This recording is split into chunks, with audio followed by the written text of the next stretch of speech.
Hello lovely, make whipped cream, your own butter, buttermilk, as well as ghee at home using one ingredient. Let's do this.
I hope you did enjoy this video. If you did, please don't forget to leave me a thumbs up.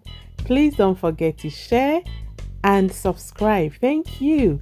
I hope to see you in my next video. Until then, take care and stay blessed. Bye bye.